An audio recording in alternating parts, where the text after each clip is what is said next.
Today we have a crazy revenge story of putting someone's mother in an asylum. We'll get into that in a bit, but first, my first love, Helen. They say you never forget your first love, mainly because of the fact that they're the first love of your life and all, but mine was not this, or such was not the case for me. I'd always known that the legal system has never been in favor of the men in cases of divorce, but this time, I guess you could say that something has at least changed. I've been married to my wife Helen for the past 7 years, and over the course of our marriage, there are a lot of things I've gotten to realize. Right up until the end of our marriage about a year ago, my name is Alex, the first son of my father and the current head of my family. I've been the only child of my parents for as far back as I can remember, but all of these changed when they both decided they wanted to try again for another child, as my mother kept on clamoring, pestering, and dragging my father for another child. For she had always preferred a female child, and I was the only child she had gotten from him in the past few years. Finally, my mother got her wishes and prayers answered, for it didn't take too much time for her to realize that she was already pregnant. It was indeed great news for our family, as this was the one thing my mother had been praying for quite a while. The time spent during her pregnancy soon flew past us like the wind, as before we knew it, close to 6 months had gone by. But I guess the only person that truly noticed the time lapse between when we first found out about mother's pregnancy and 6 months into the pregnancy was my father, as he was the one that shouldered the responsibility of taking full care of my mother the entire time. One would think that this was my mother's first birth, mainly because of how my dad just could not help but over-pamper her and cater for her every need, making sure that she doesn't need to do anything during this time. My mom and dad had already agreed beforehand not to know the sex of the baby until the day they would meet the baby. The day soon came, as 3 months also came and went like the passing wind. I can remember the day my little sister was born. It was a Tuesday. My dad had to rush my mom down to the hospital. When he saw that her water had broken, my dad took me along, as there was nobody that could stay with me back at home if he were to leave me behind, and if he had done so, there was every possibility that he wasn't going to be back home that very day. Anyways, this was my first experience with hospitals. I wasn't comfortable with the entire environment, but I had to bear with it, as this was the birth of my little sibling at the time, and I couldn't miss it for anything at all in the world. My younger sister came into this world at 11:31 that very day, which was on the 21st of November. After my sister had been born, I don't know why I was feeling this way, but I just felt this overwhelming surge of emotions. She felt so small and defenseless that I had no other option than to try to protect her to the best of my abilities. I guess you could call this the instinctive big brother feeling or sense of responsibility, and I can most definitely assure you that this feeling did not fade or go away, even in the slightest, even after she'd grown up a bit. There were even some moments when she was about 3 years, and both my parents had important meetings to attend to outside the state, and they could just not leave the both of us alone in the house for that long a time, all while leaving on their trip.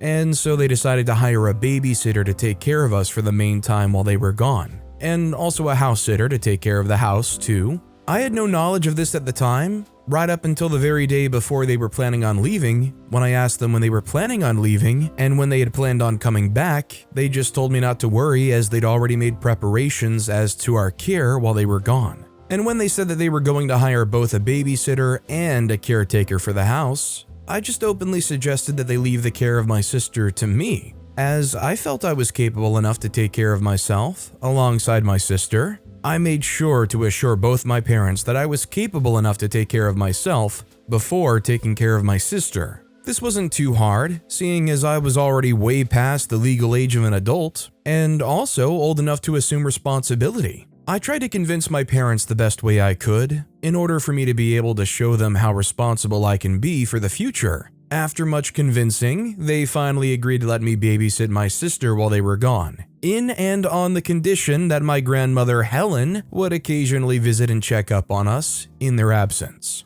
I immediately agreed to this, as I was ready to agree to any of their terms. To cut the long story short, I was put in charge of my little sister for the entire period my parents left the house, and as agreed, my grandmother Helen occasionally visited from time to time, all just to keep us company and check up on us for my parents and all. Before we knew it, the span or period of time that they had initially planned to leave for had gone by in a flash. And soon after, the pre-agreed upon date of return came and they came back home. What I wanted to bring out of this little side story of mine was the fact that I already have a little sister of my own, and I would do next to anything to protect and take care of her, even in the absence of both my parents. Now, this would bring us to the main aspect or focus of my story, which is the story of myself and now ex-wife Helen. And yes, I know what you might be thinking now. Yeah, my now ex-wife has the exact same name as my grandmother, and yes, that was one of the things about Helen that intrigued and caught my attention when I first met her. Helen's and my story go way back to when we first met each other back in high school. Helen was the leader of the school's debate team, and myself, on the other hand, was just a member of the school's debate team. I really wasn't interested in any extracurricular activity the school had to offer, but it was a compulsory activity that each and every student must partake in order to complete the required amount of credits and merits required to graduate. I just picked the debate team because we were promised that we weren't going to be forced to do what we didn't want to do, and that they were just looking for students to fill up the total count of students required to keep a club active in the school. My friends and I went along with them and registered on the debate club, and we would occasionally go for meetings, but we would just stay in the back of the classroom since we had no intentions of being active in the group. However, one very day, something interesting happened that really caught my eye. So ever since we had registered for the school's debate team, we had apparently never seen the club's leader, or president, until the day the team was preparing for an inter-school competition in our region, and the leader of the debate team had to be present, so as to organize the entire affairs of the team and prepare them ahead of the upcoming competition and all. This proved to be quite an issue at the time, mainly because the debate team, which originally did not have enough members to keep them active in the eyes of the school, were a member short, and if they were not able to meet the number count, they had to drop out of the registration process. I overheard them discuss this while I was present in one of their meetings, and I had initially planned not to interfere, as I wasn't even interested in anything they were doing in the club, but the moment I saw her, the leader and the president of the club, Helen, I was awestruck. I just stood there as I stared at her. She was truly the embodiment of beauty itself. I could not believe that there was someone as beautiful as her in all my time in that school. I do not even know what got in my head, but at that very moment, I had all the motivation in the world to work, and then I just blurted out that I could fill in the empty slot that was available. The moment I said this, every single member of the team just turned over and looked at me. They were shocked by what I just said. But Helen was in even more awe than the rest of her team, because apparently she had already had a preconceived idea of who I was, and my role as just to fill in among the members of the club. She took me aside as she asked me a series of questions, all educational based, and then she began questioning me so as to know whether or not I had the experience and the qualifications to do this. As I was answering all of her questions, I was just staring straight into her eyes because she had the most beautiful set of eyes. Hers had a light blue hue, almost royal blue, and then she was just the perfect height. She spoke beautifully, and lastly, she was the right amount of intelligent. Talking to her felt like a dream, one that I didn't want to end. But before I knew it, she had signaled to me trying to tell me that she was done with the questions and that she thought I was ready to join the team. But she would like to drill me a bit so I can get a better understanding of how they operated on the team. I just went with whatever it was that she had in mind. Long story short, she organized an after-school tutorial at her place for every member of the team. And after about a month of practicing and preparations, the D-Day for the competition came. And to our school's greatest surprise, we placed first runner-up in the entire competition.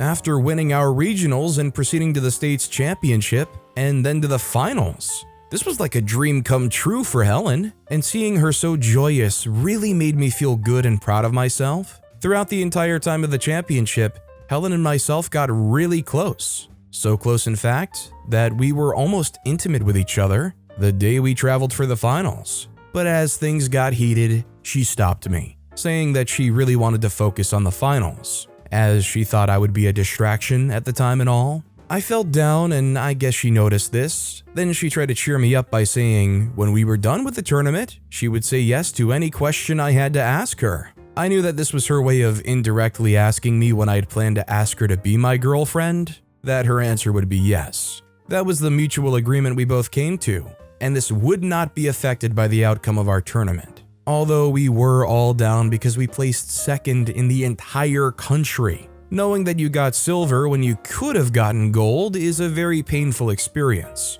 Anyways, after the tournament, Helen and I finally became official. And although we went through some rough patches, we were each other's perfect match. At some point, people soon began considering and saying things about how we wouldn't last as a couple, but I guess we made them eat their words at our wedding a few years after we had graduated from college. Now here is where things start to get really interesting. Right after we were married, for about the next 3 years, we were really living the married life. As young adults, we initially had not planned to have any kids, as we were planning on enjoying our lives to the fullest and doing things we had always wanted to do, seeing as the both of us were already producing steady incomes for ourselves. And even if we wanted to retire, we had more than enough in both our separate and joint savings. And also our families were there for us too. And so about 4 years into our marriage, we decided to take a break from everything and everybody, and then we just went on vacations. Vacations that ranged from beaches around the world to just notable and tourist-friendly places in the world.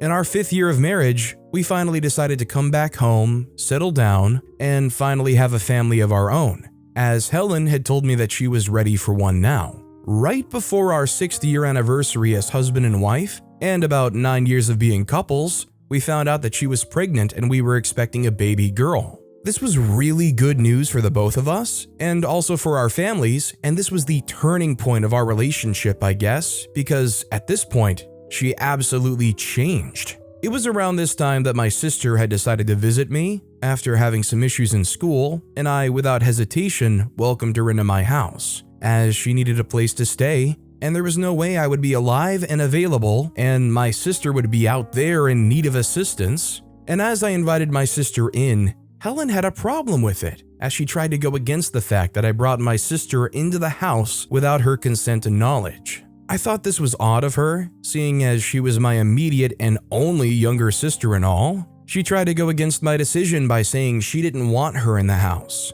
And I told her that I could not let my sister stay elsewhere when we had some free rooms available in the house. She tried to send her away, but I forbade her from doing so. And this was where our very first and last dispute arose from. When I told her that she had no right to send my sister away and that I was sorry I didn't tell her earlier on that she was coming, because this was an emergency and all, she just went silent and didn't say another word. Things had gotten so heated between the both of us that I had to leave her for the evening. And then what happened the next morning really shocked me. As I was ready to apologize and compromise, I found out that she had left the house out of annoyance, and she had booked a flight out of the country. She said she didn't want to have anything to do with me again, as I'd already made my decision by choosing my sister's side and undermining her view. Also, she took all the money we had in both our joint accounts, and she left me with basically nothing. I didn't even know how to feel at the time. I was surprised she could do something like this, but I was even more surprised that she took everything we both had and left, taking my unborn 8-month-old baby girl. I was broken for the next 3 weeks, as I didn't eat anything at all for days, only until when my sister forced me to. And after a while, she came with good news that she had found a lawyer to help us out with my case. I was reluctant at first, until I saw a letter from Helen, filing for divorce and requesting for more than half of everything I had left. She was basically determined to take everything I owned.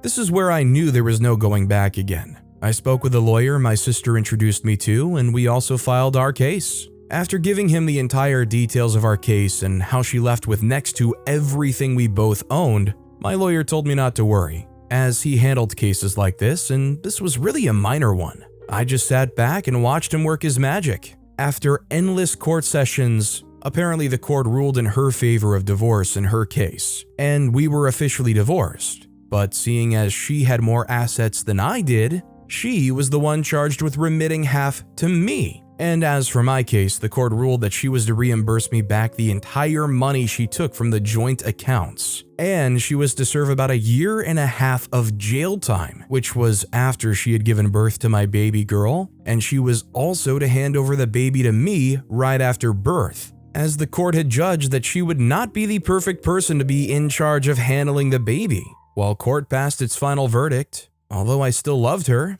the look she had in her eyes meant that I'd gotten back at her for what she had done to me, and I was glad. Now, I don't know where in the world this takes place, but I don't think there would ever be a situation in a divorce case where they would just go to jail for 1.5 years or like at all. I mean, I don't know, maybe I just don't understand how illegal it was for them to take all the joint account money and try to get away with it, but man, that outcome hit me like a sack of bricks. That said, our next story is Putting My Mother in an Asylum. I feel like the title of this thread looks like a massive red flag, but I can explain myself. That is the aim of this tale I'm about to tell anyway. The entire thread is basically about people who have had toxic relationships with their parents and families and found a way to overcome it or make things okay again. I wish that I could say the same was the case for me, and now that I think about it, there were better ways to go about the entire situation, more healthy ways, but maybe I should let you all decide that. I'll start this story from the very beginning, with my mother's own story so you can see the full extent of what I was dealing with and what she dealt with as well. My mother was a twin and they were born to well-to-do parents.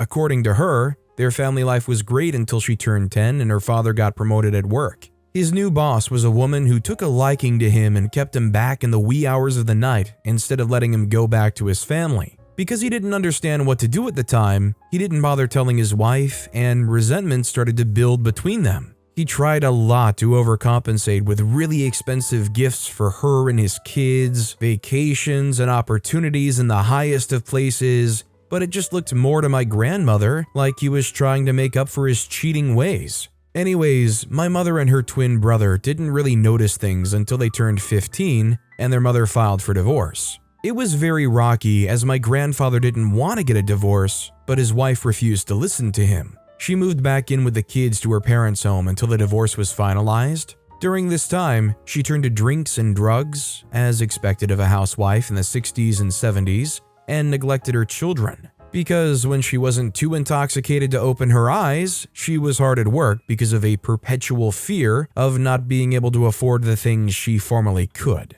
It's important to note that my grandfather had no plans of doing anything of the sort. He was said to be extremely devastated with the way things were turning out and wanted nothing but the utmost comfort for his soon-to-be ex-wife and children. At this point, my mother and her twin brother were starting to understand what was going on. They were protected kids all their lives, so most of their priorities were different when they tried to inquire about why their former housewife mother was now always unavailable and working. In her panic, she projected her feelings and fears onto her children, and they started to despise their father as the days went on. When I heard the tale, I too thought it was a case of miscommunication gone terribly wrong, but what could I do? The concept of me had not even began to be actualized. For 1 year or 2 after the divorce, my mother and her brother were kept away from their father and told that they didn't want to see them or speak to them as he was too busy with his new family, so some anger was built up. At this time, my mother and her brother were 17 and they had just finished high school.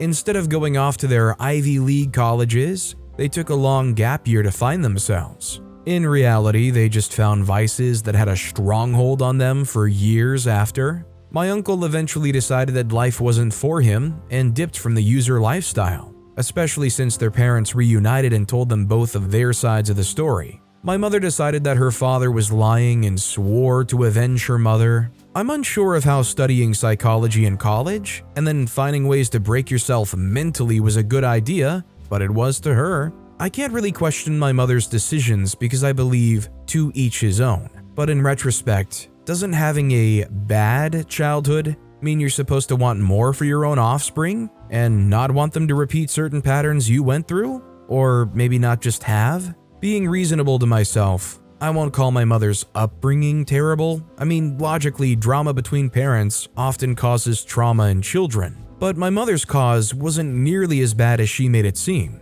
Her brother went through everything right beside her, and until their mother started directly involving them in the drama. While I understand the general upset it could cause, I think my mother just wanted to ruin her life and have somebody to push the blame onto. Of all the decent people she knew and was friends with, my mother decided that it was best to get married and have children with a drug dealer. This was already a relationship set up to fail, as they had a dependency on drugs and each other. Thankfully, she was smart enough to not do drugs through her pregnancy until she had my twin sister and me. My twin sister, let's call her Maisie, is younger than me by 6 minutes, but we never really acknowledged that. We're twins and act as such, with nobody trying to be younger or older. It's a great dynamic, and we see eye to eye a lot more. But this isn't a story about my twin sisters and I's great, almost flawless relationship, but it's about how both of our parents attempted and failed to ruin our lives, and we got revenge on them.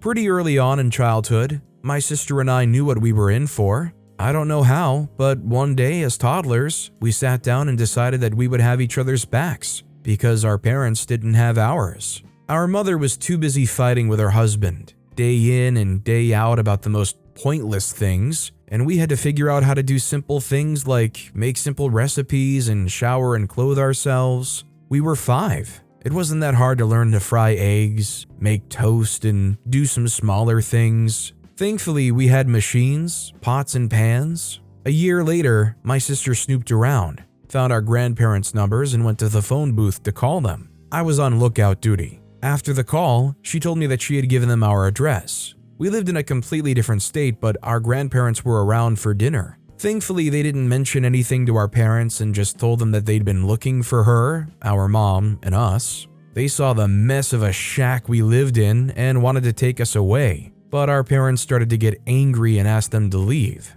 Eventually, it ended with a settlement between both parties. Our parents would get to keep us, but we had to go to school and let them send gifts regularly to us. Our grandparents took us for the rest of the weekend, and we had the most fun we had ever had in our lives. When they were leaving, we had a much better place to live in, new clothes, the promise of attending school, bank accounts, these we had no idea about, and money in our hands that we hid from our parents. Things didn't magically get better, I'll be honest. Our parents went right back to using, but my sister and I already knew how to raise ourselves. We didn't need help. Thankfully, we were smart kids who did really well at school, that we were moved up 2 classes. We knew how to behave ourselves to not get our parents called into school, and if we really needed someone, there was a sweet neighbor lady who took care of us when our parents went on long benders. She would show up as our grandmother. When my sister turned 12, she got assaulted during one of our parents' parties.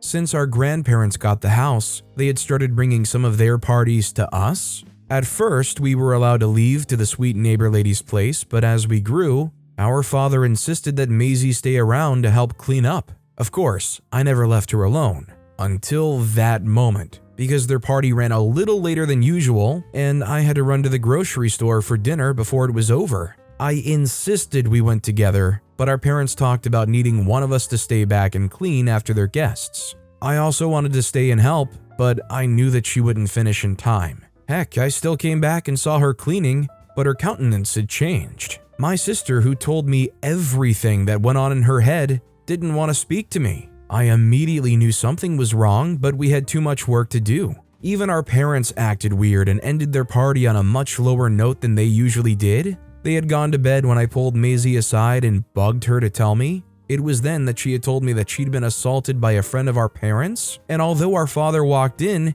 he pretended not to see and let it happen. I was livid. At 12, we were in middle school and had started doing sex education. We were at least 2 years younger than everyone else in the class, but it didn't really matter because we were quiet and the school was massive. Too much was going on for us to be noticed. I also knew that my sister needed medical attention, so we went to the sweet old lady and she took us, the very next day, to a special hospital for assault patients.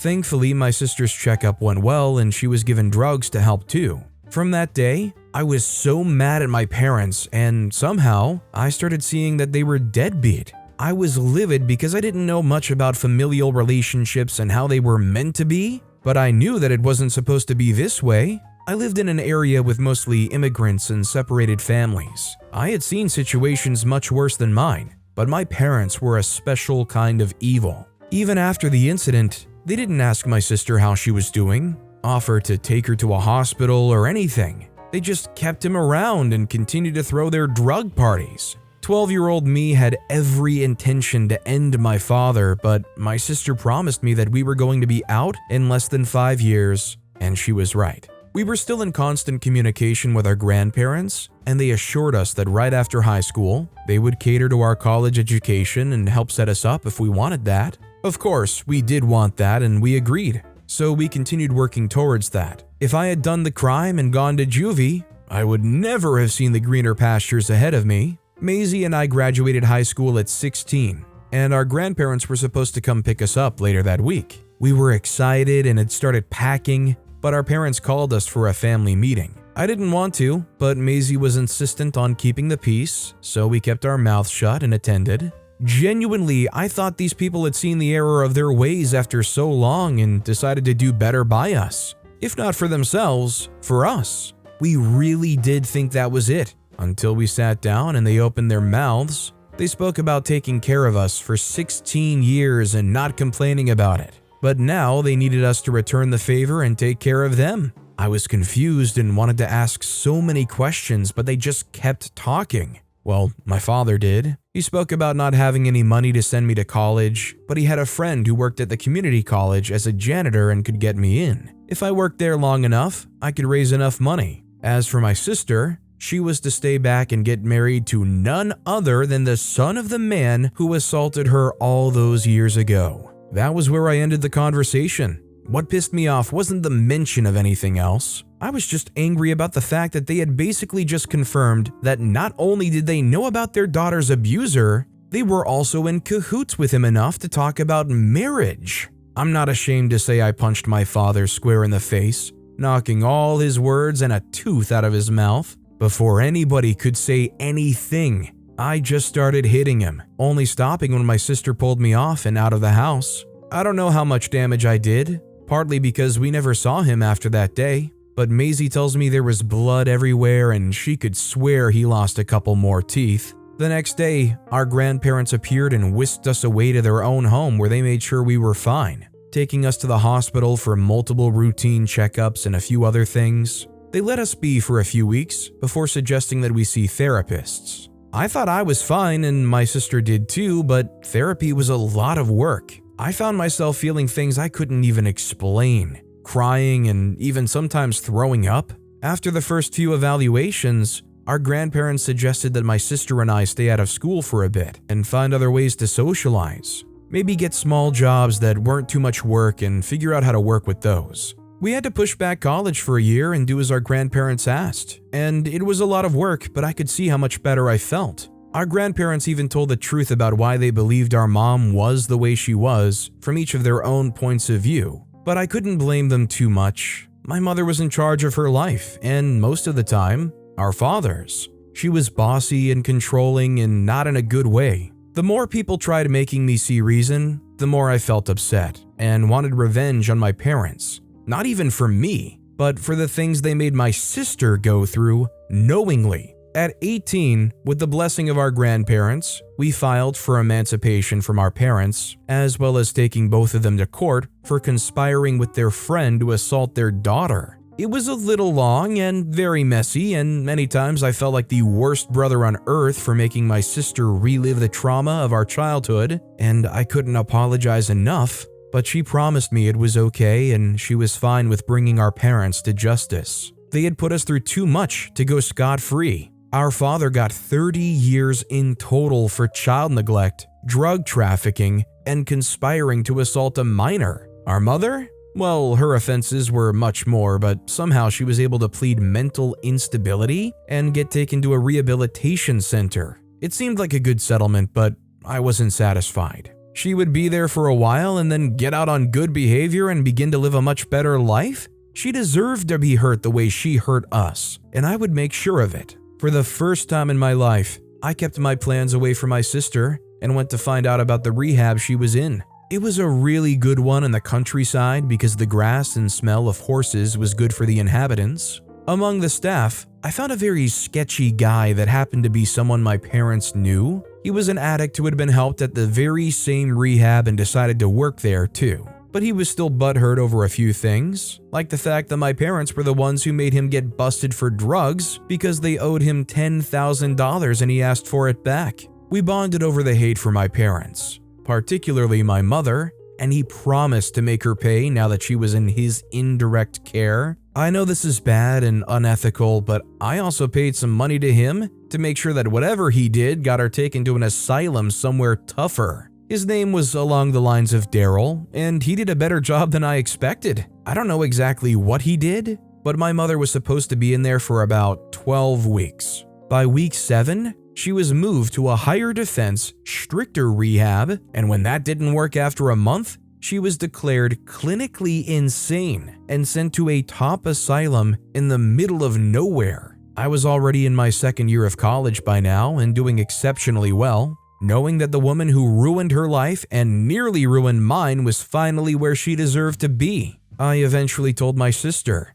and while she wasn't happy with me, she understood why I did it. I'm in a great place with my sister, uncle, and grandparents now, and it was a long time coming, but I finally have the family I feel like I deserved. I'm just gonna refrain from judgment on OP and what they did to their own mom. I mean, it's just so much more complicated than I think I can even really comprehend. I would just say thank God for their grandparents being such loving and caring people and giving them that lifeline to actually have the life that they deserve to lead. But with that being said, that's all the time we have for today. Now, if you want to hear another absolutely crazy revenge story, check out that video on the left. Or if you missed my latest video, check out that video on the right. That said, I'll see you all next time with some more stories.